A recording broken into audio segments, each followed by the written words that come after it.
Joining us now is Will Kingston, host of the Spectator Australia's Fire at Will podcast. Will, great to see you.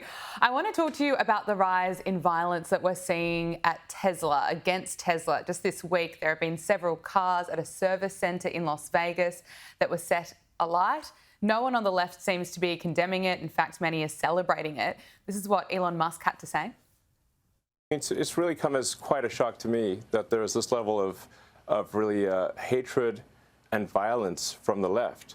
I always thought the left, or the Democrats, were supposed to be the party of empathy, the party of caring, and yet they're burning down cars, they're firebombing dealerships. It's shocking, but it doesn't surprise me. We've seen the left and those in the far left behave this way in the past, celebrating violence. What do you make of it? Well, for the left, the means always justifies the ends. If they think that Elon Musk is evil, if they think that he's in some way hurting the country or a threat to democracy, then in their minds, at least on the fringes of the left, if not in many elements of the mainstream left, this sort of thing is seen as noble. It's seen as standing up to, an evil fascist. And it's telling. You said that no one's condemning it. Not a single Democrat in Congress or the Senate have come out and condemned this domestic terrorism. Let's call it what it is. It's domestic terrorism. Yeah. It's meant to incite fear in people and change their behaviours so they're less likely to buy a Tesla in the future.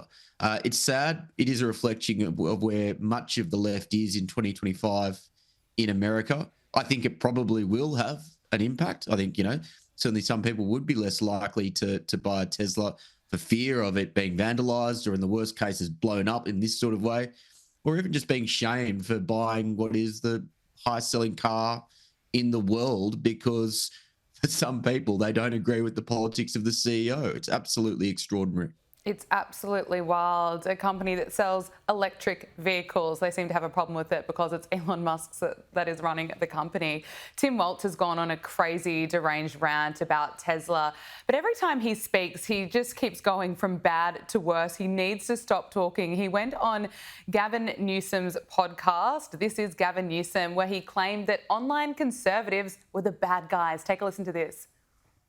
You can't just dismiss people. How do you fight it? This I think I could kick most of their ass. I do think that if they wanted to. I know I can outrun them, but I don't know if we're going to fall into that place where we want to. Okay, we challenge you to a WWE fight here type of thing. No, but it's a natural reaction. I think it's one of the reasons we're losing so many men. And again, it's multi-ethnic. It's not just white men.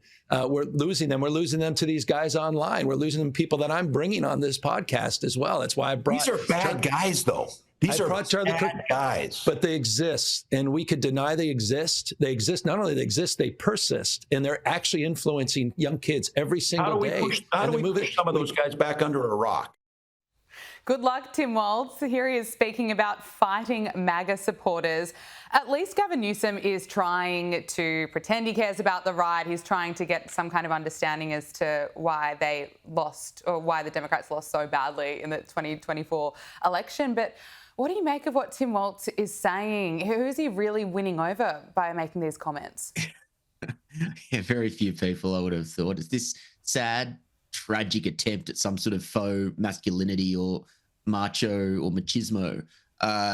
He was always completely transparent during the campaign, and he obviously is just getting worse. Now he's getting more and more irrelevant. So the other weird thing is, again, how, and this goes back to the first story, there's just this weird undercurrent of accepting violence. Now, even if he was saying that in jest, it's just a common thread from extremists torching Tesla cars through to someone who could have been the vice president of the United States on the left that says, you know what, I could kick this guy's ass because, well, I disagree with him politically.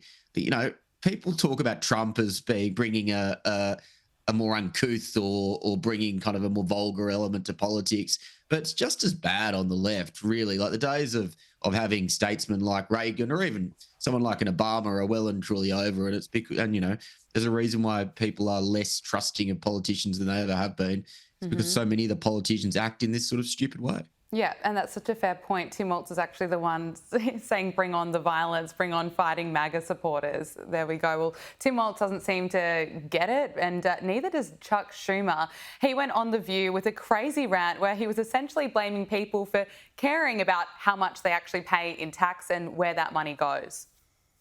And you know what their attitude is?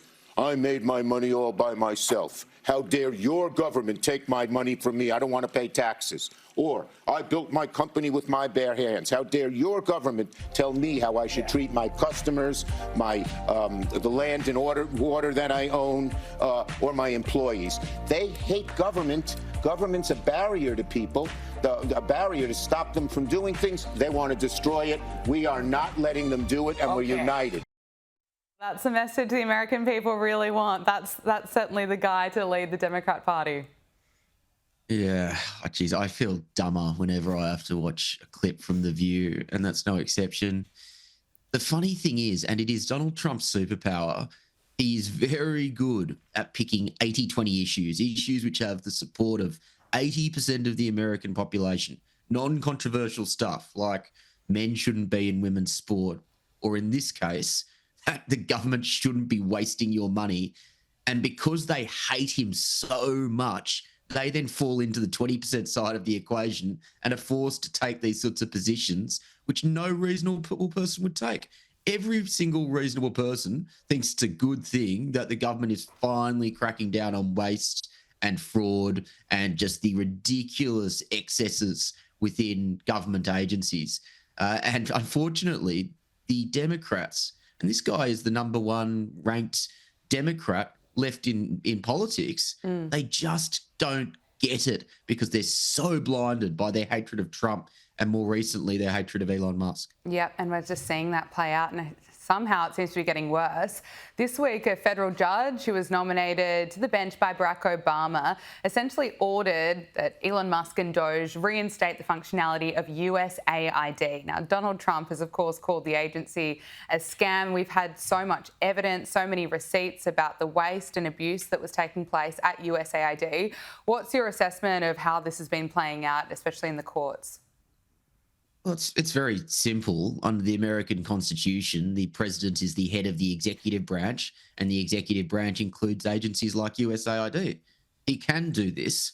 It will be eventually go to the Supreme Court, where the Supreme Court, particularly with the current split of judges, will overturn this. So Trump will get his way eventually, but it is just unfortunate that the Trump agenda, which was endorsed by a majority of American people, is being resisted by, your term is exactly right, activist judges. Mm-hmm. It's nakedly political, and again, it is unconstitutional. But it's just that is unfortunately where America is. And the thing is, if you're a judge who is of an activist bent, this is the way to make your career, and it's just it's no more than that, which is unfortunate. It's a shame. Yeah, I couldn't agree more.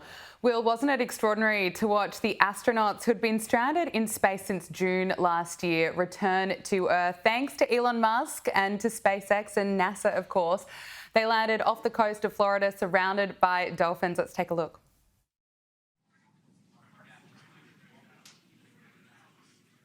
And splashdown. Crew 9 back on Earth. Copy, splashdown. We see main chutes cut. Nick, Alex, Butch, Sunny, on behalf of SpaceX, welcome home. Now, Donald Trump has been in power for 2 months and he was able to bring them home. And Elon Musk has said time and time again that the Biden administration refused to rescue them because of political reasons. This is what the astronauts said about that claim. Hi, everyone. Thanks for doing this. So my question relates to Elon Musk has said that he made the offer to bring you guys back earlier and that it was denied. My first question is that true? And if so, what would that have looked like? Was he offering to make another flight, push seats on another flight? Could you give us some background there? I can only say that Mr. Musk, what he says is absolutely factual. We have no information on that, though, whatsoever. What was offered, what was not offered, who it was offered to, how that processes went. That's information that we simply don't have. So I believe him. I don't know all those details, and I don't think any of us really can give you the answer that maybe that you would be hoping for. It's amazing. People around the world have been watching this and celebrating the fact that they have been able to return to Earth after so much time up in space. But of course, not a lot of credit will go to Elon Musk for this if it's from the left. No, that was extraordinary footage, wasn't it? The optics couldn't have been better with the dolphins and the sunny weather and the smooth landing. There are some stories where it is just so blatantly obvious that if the political parties were reversed, or if there was a different president, or if there was a different political figure in the exact same position doing the exact same thing, the response would be entirely different. And obviously, if it was, well, actually, Jeff Bezos has now moved closer to the Trump right. But if it was any other CEO of a more left-wing persuasion, we know that they would be getting, Time Man of the Year covers. We know they'd be being lauded across the mainstream media. Absolutely. And it's purely because of Elon Musk's new evil status amongst the left that this has either barely got a mention or, and this sounds macabre, but I'm going to stand by it anyway, I think there would have been a lot of people on the left who would never say it, but they secretly would have been hoping for that to be a catastrophe, for there to be an explosion, because it would have reflected badly on him. You can't tell me that there wouldn't be some people where secretly there would have been that element of schadenfreude if it happened. And I think, again, it just goes back to this naked partisanship, this incredibly sad strand of ideological dogma on the left, that says the means justify the ends. And at the moment, these fascists, in inverted commas, need to be stopped at any cost. Well said. Will Kingston, the host of the Spectator Australia's Fire at Will podcast. Thank you so much for joining us on Power Hour. Great to talk to you. Thanks, Gabriella.